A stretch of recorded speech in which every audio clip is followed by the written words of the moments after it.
Hey, everybody, and welcome to our weekly show. We call it Three Broke Guys Handicapping. It's where we review one of the top racing cars from around the United States. We will select a four-race sequence from that track and attempt to come to a consensus on a pick four ticket. Thank you for joining us. It's week number 12 of the 2018 racing season, and it finds us at the best racetrack west of the Mississippi and east of the Rocky Mountains. Oaklawn Park in Hot Springs, Arkansas. It has a very nice card on Saturday. It's the Rebel Stakes Day. The late pick four starts in race number 7. It ends in race 10. There are 3 stakes in the pick four on Saturday. My name is Rich Sharp, and each week I'll be joined by my friends and racing analysts. Folks, first up, he's our East Coast handicapper. In his heart, he's a Carolina blue blood pulling for his beloved Tar Heels, but as always, he's joining us from his Staten Island home in New York. Ray, I'm sorry. I've got my bracket right here, and that's another ACC team I had winning it all and cutting down the nets. Doesn't LeBron play for the Cavaliers?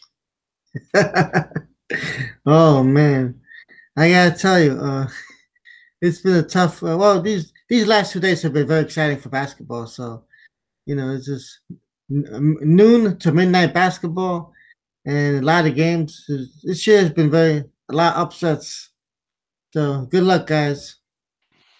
Yeah, I have to make cell phones and tablets and stuff like that sure have made the NCAA tournament a different experience where you don't have to be running home to try and watch those games. You can actually sneak away and catch it on your phone. So, all right. I would be remiss if I did not mention our other handicapper. He is without us tonight. So once again, we are, best 2 out of 3 broke guys handicapping, I guess you would say. But Joe English, he is normally at his home in Temecula, California. He is unable to join us this evening. But Joe, as you know, we always miss you.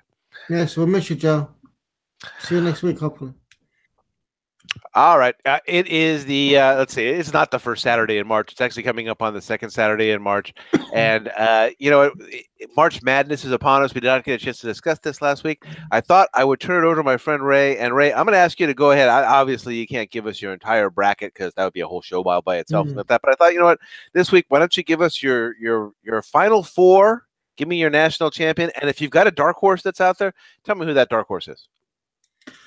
Well, basically, my final 4, I'm left with 2 out of 4, unfortunately, in the first round. I got Virginia, they're out. North Carolina, and they're still in. Wichita State is out, and Michigan State is still in. So I had Virginia beat Michigan State, so it doesn't look good for me. But I gotta tell you, those UMBC team, they played very well. They broke down Virginia, and I think Virginia made a little mistake there. They should have up-tempoed the game. They stayed to their own course. And, when you're down, you got to just try different things, and they didn't do it. So, well, good luck to them. You're going forward. So, the dark horse, that's a good one. I didn't think about that one. Dark horse, I gotta say, well, I mean, no, well, I did have Michigan State, and they're in a tough bracket, so I'll go with them. All right. Yeah, I will tell you, speaking for UMBC, I was, almost 3,000 miles away in a bar here in Southern California. And in that bar in Southern California, here in Murrieta, California, we were all UMBC by the time that game was over, and the place was going nuts for the Retrievers. So congratulations to the Retrievers. And they are moving along. They are the very first team in the history of the NCAA tournament to be a number 16 seed and knock off the number 1 seed. And this time, not only did they do it, they knocked off the number 1 team in the country, folks. So just to show you that I'll play along, I actually, you know what, Ray, to show you that not only do we handicap horses the same sometimes, damn it, sometimes we handicap basketball teams the same. There's 68 teams in this tournament. I had the exact same left-hand side of the bracket. I've got Virginia and North Carolina. Of course, I've got Virginia as the overall winner as well. Oh, shame on me. But I did have Virginia and North Carolina over on the left-hand side. I had an ACC versus Big 12. So over on the right-hand side, I was still a bit of a chalk-eating weasel. I took the top seed. I've got Kansas coming all the way through. And on the top right-hand side, I actually do have my dark horse team making it all the way to the Final Four. I like the Red Raiders of Texas Tech, and I had them going all the way to the final game and losing to Virginia. So hopefully Texas Tech will make me a very smart man and stay on through. I didn't know if they actually even won their game today. Well, I had figured that NC would go as far as Virginia would take them. They're out, so now let's go for NC. There we We go. got Let's we let's got go. easier road now. Go blue. We don't have to face them, so let's do it. Okay. Last week was well, it was the big A, and honestly, Ray, I feel like we made some progress. Again, we went pretty deep. Yeah. We did not get knocked out in leg one, Mhm. however, or in leg two, or in leg three for that matter. Nope. This week we waited all the way until the end, and we were enticed into Yeah. another losing pick four ticket. So time for a brief weather update from Hot Springs, Arkansas. Forecast for Saturday calls for, well, it's partly cloudy, 77 degrees, winds at 5 to 10 miles an hour. There is a slight 10% chance of rain, which is better than I can say for Southern California. There are a total of 10 races, 3 stakes on tap for Saturday. For today, we are focused on the pick four, beginning in race number 7 and concluding in race number 10. Ray, the gates are locked and loaded, the outriders are clear, and the starter is ready to pop the gate. It's pick four post time. Let's go. Race number 7, a little bit later. Approximate post time is 5:18 p.m. Eastern time. They are going 6 furlongs on the main track. Optional claiming 75,000 for non excuse me, none other than one. Purse is $82,000, which includes $53,300 from something called the ESG Purse Fund. I could not figure out what that was. For 3-year-olds which have never won a race other than maiden, claiming, or starter, or which have never won 2 races, or claiming price of $75,000. 11 starters and your morning line favorite. He starts from post number 9. It is, I think I'm pronouncing this correctly, Mitoli, trained by Steve Ausmussen and ridden by Ricardo Santana. 2-1 on the Oaklawn morning line. Just a little bit of history about Oaklawn Park. It officially opened on February 24th, 1905. In 1935, Oaklawn increased purses to become competitive with the best tracks across the country. The first Arkansas Derby was run in 1936 for a purse of $5,000. They have the Racing Festival of the South, and that was created in 1974. It is a week with one stakes race every day leading up to the Arkansas Derby, so we're almost on that one. In 2015, eventual Triple Crown winner American Pharoah began his Eclipse award-winning season with victories at Oaklawn in the Rebel Stakes and the Arkansas Derby. Ray, you're batting leadoff in the opener tonight. Who do you like in the opening race? Well, I gotta tell you, this is a 6 furlong race, and we got a few horses here who just broke their maiden first time out, and this is like a kind of race where you have to really there's a lot of horses here. They had a lot of chances, and they're in this condition for a reason. They had only won one race, and they haven't won any other races. So, well, my top pick here is going to be a horse that broke his maiden, and you get the trainer Bob Baffert.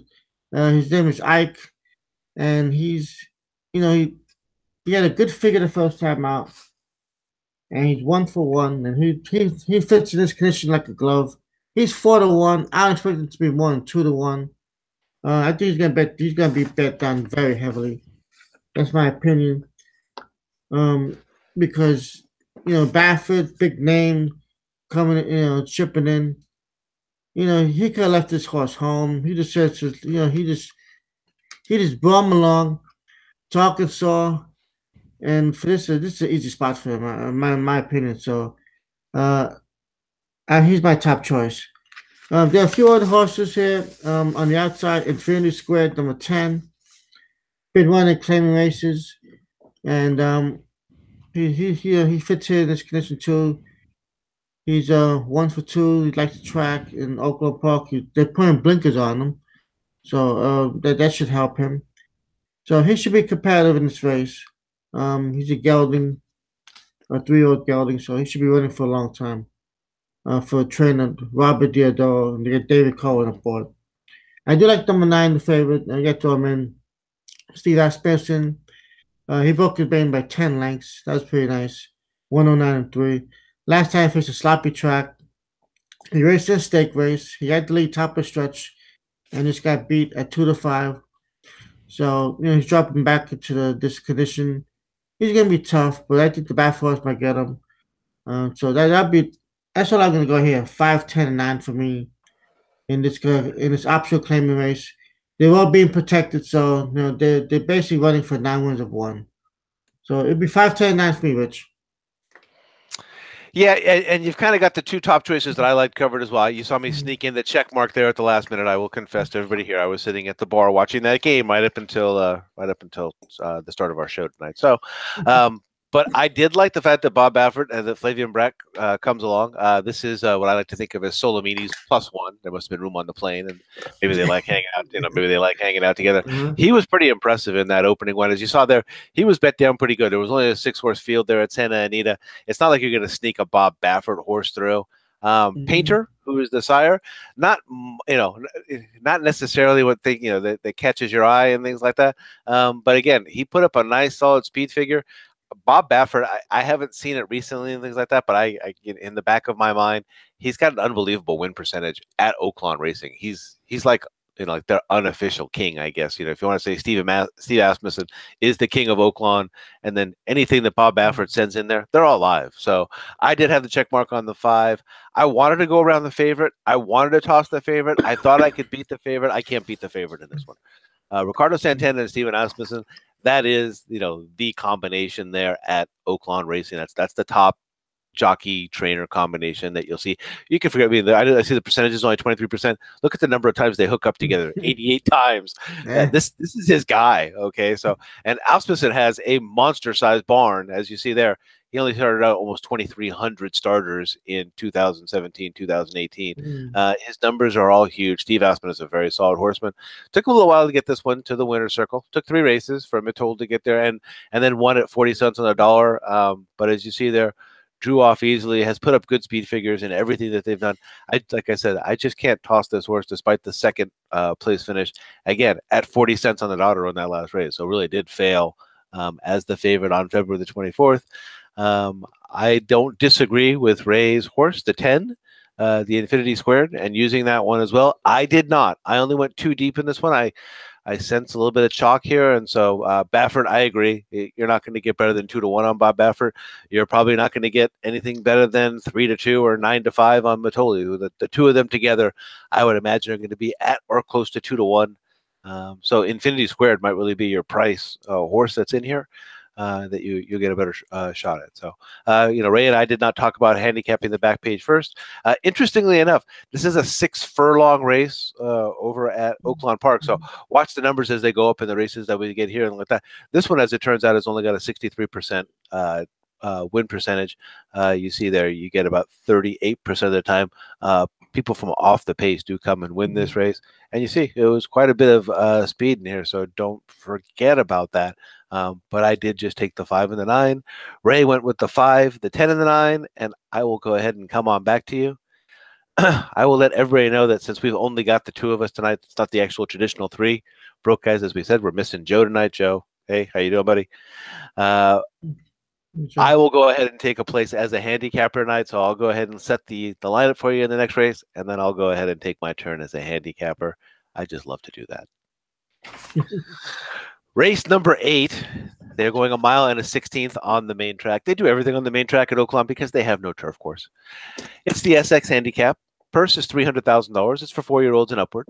11 starters, and your morning line favorite starts from post number 5. Dazzling Gem, trained by Brad Cox and ridden by Gary Stevens, is the 3-1 favorite on the Oaklawn morning line. Inaugurated in 1948 as the Southland Handicap, its name was changed to the Essex beginning with the 1974 edition. Ray, is there any truth to the rumor that I'm joking around with you. We have never been to Oaklawn Park, so we can't joke around about the Essex Handicap. Again, I'm going to go ahead and I'll fire it up first for us here. Hang on one second. Let me share my screen with you so you guys can see what I was looking at. It'll be nice to go. It would. I would love to see it. Yeah. If I'm not mistaken, I was reading something, again, it's on Wikipedia, but I believe in 2013, Oaklawn Park was rated the number 7 track in America by the Handicappers Association, by people who are, kind of in our job. And if I'm not mistaken, I'm missing my little notepad here for myself personally. But I do know that I did actually start here, and this is what Joe and I, or me and Ray were just talking about a second ago, handicapping the back page first. So you saw at 6 furlongs, you only get about 63%. Here you're moving out to 1 mile and a 16th. you're still getting 60% winners here at Oaklawn Park. So it is still a bit of a speed or a bias favor there. Um, I actually ended up here on someone who does not look like they would have a speed bias, but it's Leo Frick, trained by Brad Cox, ridden by Luis Saez. As you see there, very limited sample for the two of them together. They do hit 50% together. Luis Saez is currently being the leading rider at the Gulfstream meet. And you see here, Brad Cox hits at 29% so far for this meet. He's one of the top trainers here at Oaklawn. Every single one of his numbers here, whether it's non-graded stakes, routes, dirt starts, Mm-hmm. he's one of the top trainers here for Oaklawn Racing. So don't ignore this. This horse is one of those horses, the horse for the course, right? He loves Oaklawn. 5 starts, 4 wins, 1 second. He's only got 2 for 6 at the distance with 2/3, but he's a solid horse. He in his last, if you look there, last 6 starts, he's got 4 victories, 1 second place, and 1/3. So that's right about par for Leo Frick's course. The last time he was out there, he got beat by a Hawksmoor, a very solid horse. And he's been right there or within at least 2 lengths in each of those last 5 horses ever since he came off the shelf back in January of 2017. Might be in line for a little bit of a layoff. He did have a layoff from April through December, and then came back in December and has just looked fantastic. If you forgive that layoff race, he was a winner at Oaklawn Park in an allowance race where he was the favorite, and then came right back to finish second. So my second pick after Leo Frick, after the 7, I decided to go ahead and kind of honor the speed bias here and went back to my old favorite, Todd Pletcher. I've got Todd Pletcher and Jose Ortiz. I'll be handicapping Gulfstream as well tomorrow, so I'll notate that Jose Ortiz is not there. This horse was somebody. Pletcher had him intended to possibly even be in the Derby last year in 2017. As you see there, he went over to the Sunland Derby, one of the kind of maybe the second tier races on the prep races for the Derby, and finished 3rd. Came out of that and finished 2nd in the Illinois Derby to a horse that's in this race, Multiplier. And then in the Sir Barton Stakes, which is a ungraded stakes that's on the Pimlico card, he finished 4th that day. Took a layoff, came back in February, as you might expect, a Todd Pletcher horse, even after a long layoff like that. Very short price and wanted a short price, but showed some speed. Again, if you look at that back page, 60% of the time, you are looking at the lead or the lead types going ahead and taking these kinds of races. So I have the 7 on my card. I have the 2 on my card. And I believe I could not avoid splitting Brad Cox's, because that was my concern. Was Cox has got a pair of them in here. One of them is the favorite. That's Dazzling Gem. 3-1 on the morning line, though. It's got Gary Stevens. I think that's one of everybody's favorite riders of all time. I don't know anybody that doesn't like Gary Stevens. And Dazzling Gem has just been solid these last few races. Again, came out of an allowance race, so kind of moving up in class, that old 3 broke guys angle, but don't go too far down that angle. If you look down the list and like that, the horse was racing at or about this level for quite a while. You see the mine shaft on there. So I went ahead and threw Dazzling Gem in there. I went 7-2-5, going a little bit deeper in the Essex. So, Ray, who do you like in the second leg of the pick 4? Well, I got your 2 horses in reverse order. I like the 2. I like the speed. Hedge Fund came back with a good race. I mean, it was a claiming race, but I'm sure he was in the option of 9 wins of 1 condition, and he ran well. He wired the field. He was clear by 2 the whole race, and it was like a nice workout for him. He should be a little tighter here, and with the speed and Pletcher, Jose Ortiz, they've been riding well together, and and actually, I tell you, the Sir Button. Well, I was there at Pimlico weekend, That's Friday, right. Saturday, That's so right. I probably saw Hedge Fund somewhere. Um, at 6-5, he got beat, but he did. That day, those days are just it was rainy and the track was muddy and good, like you said, it says good there. So he probably didn't like the track, and he's a good horse, So he was pointing to the Derby, but things don't work out the way they want to, so things happen. So, but I think he's gonna be a good 4-year-old. He's gonna, he should move forward off this race, I agree. and I see him, in some good graded races go down the road. Number 7, Leofric, hard knocking horse, had the lead in the Razorback. And that's a grade 3 event in the mud. And like you say, he got beat by Hawksmoor and a decent race, and he held his own. He held second, so he should definitely move forward off of that. He likes the track, like we can see that 4 for 5. So and Brad Cox, strong trainer, like you said, in the 20%, just 1 out of 4 for every category. So he gets his horse ready and ready to run. So I'll be short here, 2-7 for me. Nothing else in this race I really like that much. Dalmore a little bit, just a little bit. I have to mention him 12-1, just because he used to be trained by the Sormos and they lost him. Robert Heston has him. So, but this horse, he could pressure hedge fund, man. If hedge fund don't have it, you might see him lose on a lead like we've seen before with a couple of horses and long shots, just to wide the field. So you never know. It's horse racing. But for me, I go 2-7, Rich. All right, you heard it from the man himself there. Ray's going to go 2-7. I went 2-7, and just to be wild, I threw in the 5 as well. Mm. And I'm coming on back to you guys, and we are going to go ahead and move along to our next race. We're moving right along here tonight. This is race number 9. It is a mile and a 16th on the main track. It is the Azeri Stakes. Grade 2. Purse is $350,000 for fillies and mares, 4-year-olds and upward. 8 starters, and your morning line favorite at 3-1 is in post number 1. That's Actress, trained by Jason Service and ridden by Jose Ortiz. Inaugurated in 1987 through 2004, it was known as the Oaklawn Breeders' Cup Stakes. It was renamed in 2005 to honor Azeri, the American Horse of the Year for 2002 and the American Champion Older Female Horse 3 years running, 2002, 2003, and 2004. Wow. And the race was upgraded to a grade 2 for its 2014 running. Ray, she was the older champion female horse 3 years in a row. How good was Azeri? Yeah, she was good. Yeah, she put some W's up there. Oh, yeah. Oh, yeah. No matter what odds, just but better. Um, this race, grade 2, we have some hard knocking horses here. I went to the outside here. I went to number 8, Blue Prize. Just won the Fall City. Actually coming off a layoff here from last year, and she had a big.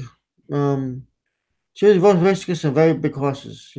Romantic Vision, and those horses, and Grade 1 Spinster. But I think she's gonna now she's 5 years old, coming off the layoff. She's got a lot of class here, back class, and I think she's gonna be ready for this race. She's working on Tampa Bay Downs, and Korea's has her tight and ready to go. I'll take that 7-2 James Graham aboard.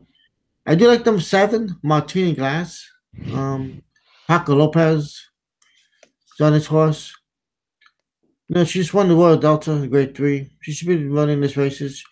She actually finished second to Magvision Grade 1 in Spencer last year.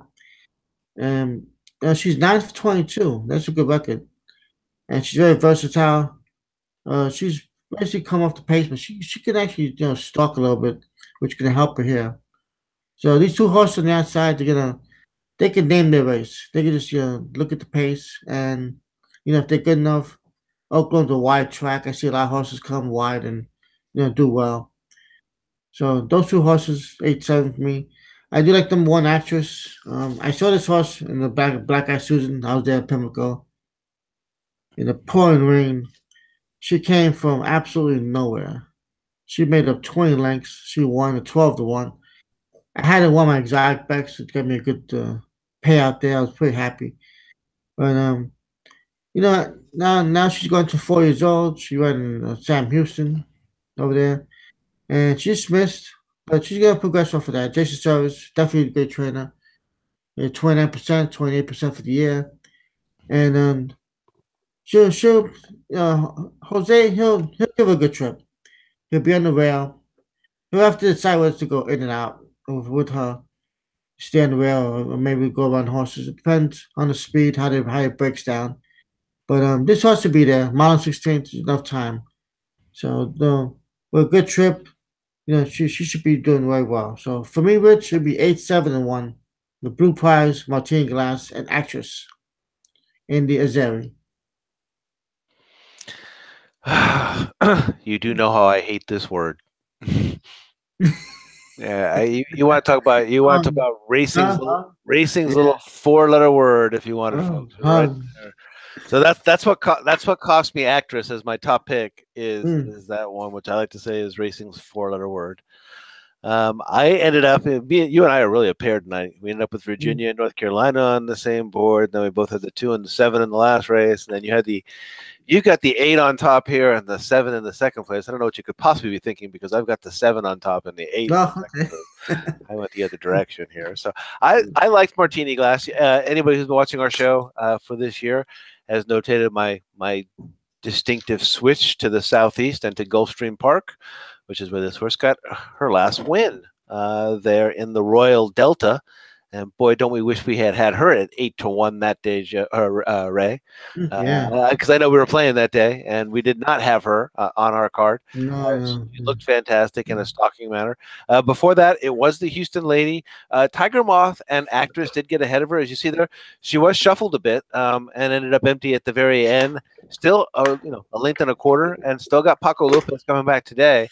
I thought worthy of another try here, considering that again the quality that she showed there in that last one, which was the Royal Delta, which was a real quality field. You see there, Lewis Bay and Verse Tail ran behind her that day, and she was all the way up at 8-1. So I think if she can run that exact same race or race near that one.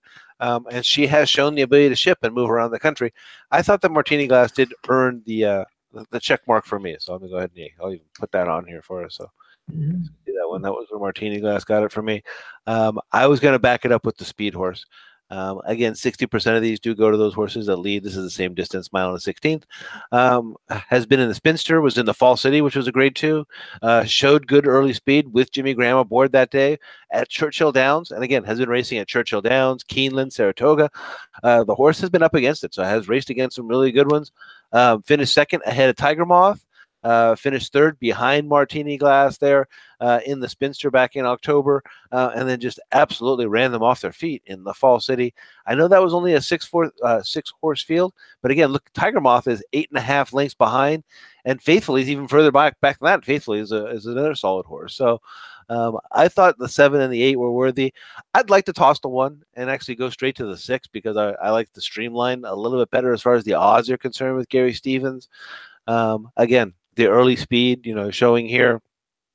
Um, and again, with that bias showing to a speed type with Gary Stevens on board, I have a feeling I might end up trying to just go ahead and use them both. But I wasn't going to toss Actress. I was going to give a little bit of forgiveness. We have used that angle quite a bit this year. So coming off that performance at Aqueduct in the Comely, winner by 8.25 lengths in a 8-horse race, then goes down to Houston. The other thing I'll throw in there at Houston is still and to any of my Texas friends, I don't want to hear any flack for this one and things like that. Houston can be a little bit of a tricky track. Those corners are a little bit tight there at Sam Houston Park, and quite possibly for a horse that was out in post number 7 and in an 8-horse field, maybe that impacted the performance a little bit. And now moving inside here at Oaklawn gives them a better opportunity. Can't guarantee that, but Gary and Mary West, Jason Service, Jose Ortiz, you got to love the connections. So I did go 7, 8, 1, and I'll tell you that on my form it says ... 6. Mm.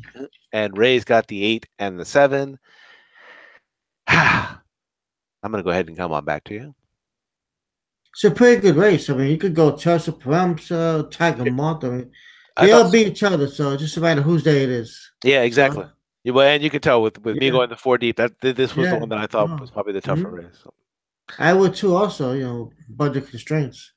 But yeah, it's a lot of horses here. All right, here we go into the feature. This is the finale. It's race number 10. It is a mile and a 16th on the main track. It is the Rebel Stakes, grade 2 purse, $900,000. Nice. For 3-year-olds only, 11 starters, and your morning line favorite starts from post number 3. It's Solomini, trained by Bob Baffert and ridden by Flavian Pratt, 9-5 on the Oaklawn Morning Line. It was inaugurated as a handicap race. The Rebel Stakes is now one of the prep races en route to the annual U.S. Triple Crown Series. That reminds me that there are 50 Triple Crown points on the line in today's Rebel Stakes. Among the previous winners, you've got Secret Circle, you've got The Factor, Will Take Charge, Opportunity, Cupid, and the aforementioned American Pharaoh have all won this race previously. Ray, you are going to be up first on the Rebel, just my friend.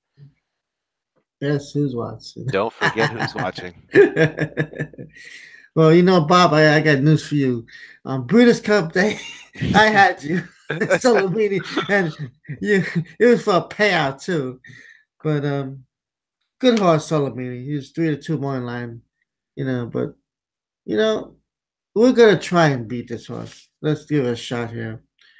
I'm gonna go for number one, Tyler Reddy, Oh, Steve Asmussen.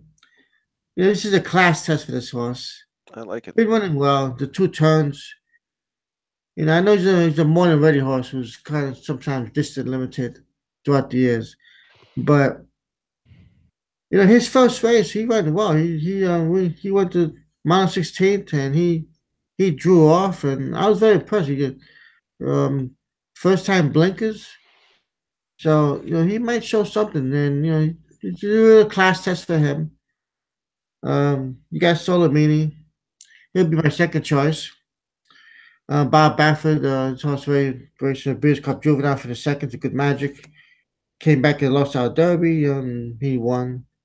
Actually, no, he lost. He placed third to disqualification. We did win the race, well. Yeah. So another one of those ones. I'm sure Bob wasn't happy about either. Yeah, probably not. But I gotta tell you something. I'm just to diverse a little bit on that race last week in San Felipe. I don't think. I mean, I don't think he should have came down. McKenzie. I agree. He ran a decent race. He did nothing wrong. Top of stretch, a little bump in here. That's just horse racing. No, that was the wrong call for me. I think they should have left his number up, but that's my opinion. No, anyways, consensus right? on that. Sure, I agree. I agree with you. I don't think it should be taken out. So, well, it is what it is. I like also number 4, Magnum Moon. We got Pletcher here, looking for those Triple Crown points. He's a sneaky horse. He has maiden optional claiming, just been putts on long days. He was 1-9 in an optional claiming race. So they must think this horse has talent around 99 book is maiden. So on a sprint. So just right if he could handle 2 turns. He did one last time. He did slow down a little bit last quarter, but I think he get the 2 turns and he might be moving forward here. So watch out for this horse. 7-2. If you could get him at that price, he'd be a good price. He just needs to be tested for class, and if he does that, he's 2 for 2, and he should he just progress. Also, number 2, Curlin's Honor out of Curlin, one of our favorite horses there. They pay $1.5 million for this horse, and same thing, 2 for 2. He's been running 2 sprints. He hasn't gone out distance, but out of Curlin, that's not even a doubt. He can go 2 turns. He could probably go 4 turns. Mark Cassidy, Florent Giroux, 12-1. Very tricky. Watch these horses. They're progressing. It doesn't matter what class they were in. All these horses are 1 for 1, 2 for 2, and just a matter of them handling the stretching out, and now they're in stakes competition, and they can still win. These horses 12-1. I'll take that too. Curlin's Honor. This could be a good horse. So, also Sporting Chance. I want to mention. I'm gonna go 4 deep. I just want to mention Sporting Chance too. We saw this horse at Oaklawn, in the Southwest, and he ran a good race and in the mud, but he may not be ready for 2 turns. I think he might be more of a sprinter. So, but you take your chances. He might improve off that last race. He definitely can. He just faded a little bit. You see, he was jostled at the 8th post, so he might have trouble. And 5-1 too. D. Wayne Lucas, never count him out. It was Triple Crown race. So yeah. he wants points, and they want to get in Derby too. So Dwayne off the plane. Anyway, but I'll go this race 1-3-4-2 for me. So I'm just trying to be so many with the title ready. Rich. Yeah, I agree. I agree with you. First of all, as I said on the takedown of McKinsey over Boltioro, so we're on the same page. We're on the same page as far as Virginia and North Carolina. We've got the same handicapping on the 8 and the 9. And I this was the way I looked at this particular race. Is if I'm not mistaken, we'll probably see these numbers come up tomorrow. I think Baffert owns this race. I think Mm. someday they'll rename the Rebel Stakes to the Yeah. Bob Baffert Stakes or the Blue Blazer Stakes or something. If Santa Anita hasn't already grabbed the Bob Baffert Stakes at that point in time, but at some point in time, he's getting something named after an Oaklawn because again, his numbers, his win numbers are just off the chart as far as this racetrack is concerned. So unfortunately, I could not toss Solomini out, Mm. even though he's off the long layoff. The last time we saw him was at Los Al. At that point in time, he was involved in a controversial disqualification that cost me some money as well because had I had McKinsey was the shorter price that day in the pick four. So I've got Solomini as the top pick here. It's Baffert. It's Flavian Pratt. The horse, gave McKinsey everything he can handle last year. As you see there, he did run second to Good Magic. Sorry, Ray, don't mean to bring that one up again. He ran second to Boltioro, and he won it first asking last year in September. And this was a tough customer right from the very beginning. His sire is Curlin, so as Ray pointed out, he's Kentucky Derby not just nominated for the Triple Crown. He's got the pedigree. He's got the ownership with Zayat Stables. He's got the trainer. This horse has got everything that a Kentucky Derby horse is supposed to have. And so Solomini is going to end up as my top choice. If you're going to try and beat him, and I thought maybe this was worthy of a shot of trying to beat him. I thought there were two horses in here that it was worthy of taking a poke with, and they're both undefeated. So I went right around him. So he's the 3, and I'm going to use the 4. Magnum Moon is Todd Pletcher and Luis Saez. Saez, as you saw me looking down a little bit earlier, he had some options in this race, and he chooses this horse. I know the horse is moving up in class. I know that's Todd Pletcher. Those two hit together at 32% together. And again, the horse has done, nothing but good stuff ever since he broke his maiden 11-horse field. He was 10 cents on the dollar that last time in a 5-horse field because I imagine nobody wanted to mess with him. And he blew him all the way at Tampa. So he hasn't done anything wrong.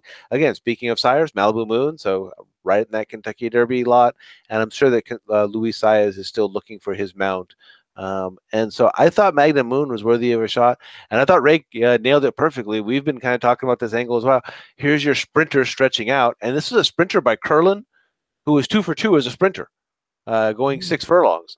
And now he's stretching out to the distance that he's probably really meant to run at. He gets Florent Giroux, who's one of my favorite riders in the country. It's for Mark Casse. He cost, as Ray pointed out, just a tidy $1.5 million. Everything about this horse, he was meant to be here, and he's meant to win this race. Again, there's 50 Kentucky Derby points on the line for the Rebel Stakes. So if you can win this race, you're probably in the Derby, which is what Curlin's Honor is meant to for. It's what Solomini is meant for. These horses right now are kind of staking their fortune right now on this one and whatever that next prep race is. So I went 2-3-4 here, and Ray went 1-3-4-2. 1-2-3-4. And I will go ahead and come on back to you. Ta-da. Let me go ahead and pop open our pick 4 template, and I will get started. Yeah, we gotta talk about those points. I see they give 50 points for a 1-mile race. So I don't get that. If you're a good miler, that means you belong in the Derby. I've seen a lot of horses like that throughout the years. That's a lot of points for a mile race, like last week, the Withers. Mile 16, I can understand. Mile 8, like that. Good points for those distances, but 1 mile. Yeah. I think in certain cases, I think it just comes down to the NHRA people, I guess. Yeah, probably. Yeah, spreading, so to speak, spreading the wealth around to the various tracks and things like that. So and back for smart because Solomini doesn't have too many points because he's been disqualified. Yeah, but this is a good spot for him. Definitely a good spot. No, he's coming up. It almost looks Okay. like he's starting to get against it. As Yeah, far yeah. as you Uh-huh. you need the win. Right. Yeah, you need to win your points, yeah, Yeah. to get in. All right. So So if you're looking at our screen right now, this is Ray. This will be Ray and I's group ticket. I'll put this together real quickly here for us. I'm sorry for the various colors. I will clean those up here at the end. Yeah.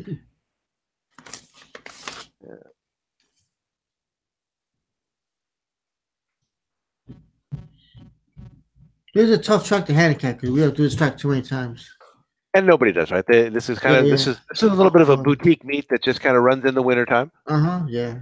And so it only runs for these 3 months. It ends with the Arkansas Derby that's just coming up, and they do not come Mm-hmm. back for the rest of the year. So Yeah. there's not a whole lot of opportunities. As a matter of fact, I think I pointed out this is one of only two chances that we take every single. Despite the fact that it's a big track, it actually has a couple of Grade One races, Mm-hmm. and it's Yeah. got some it's got some heavy purses and some heavy hitters that show up there. But we only show up here twice per year, so this is the first one that you'll see us at, Yeah. and then you'll see us back again in a couple of weeks when they run the Arkansas Derby. And let me get these colors all set here. Purposes of March Madness, Ray is now in Carolina blue. Try to go back to back, huh? Yeah.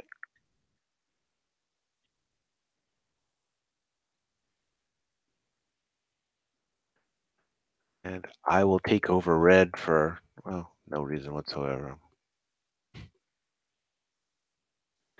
All righty. So here we go.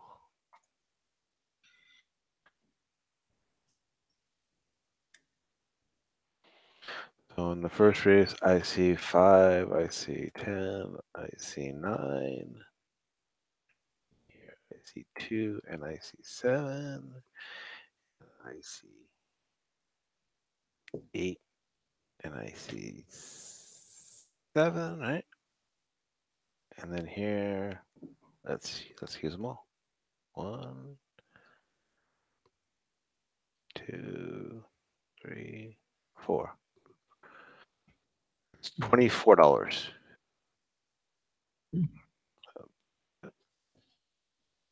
The only one that's leaving out here is that leaves out Dazzling Gem. That's the favorite here, so I'm okay with leaving out the favorite. Actually, I had the 2 and the 7 as my top two Right. choices. I used the 5 as my third, and the 1, I believe that's Actress. That's also the favorite. So that's actually getting us by the favorite in both of those legs, and we've both got the 8-7 as our top two choices. Right. And then in the last leg, that gives us a little bit. The only concern I have here is that I have that concern with this going 4 deep here. That the bobblehead doll is looking over at me right now, sitting there saying, "Well, Yeah, no, yeah. what do I have to tell you, Rich?"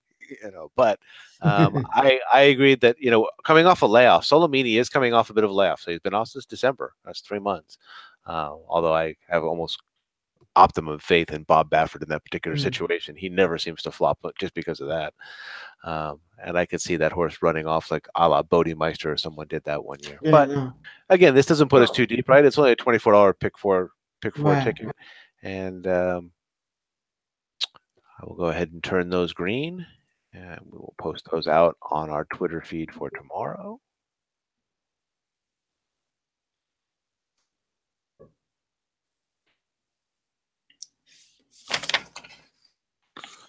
All right. So we have 5, 10, 9 with 2, 7, with 8, 7, with 1, 2, 3, 4. And that is a $24 pick four. And that is going to be on, I turned them green for St. Patrick's Day as well as for the money. And let me go ahead and come on back to you, Ray, and we will go ahead and wrap this one up.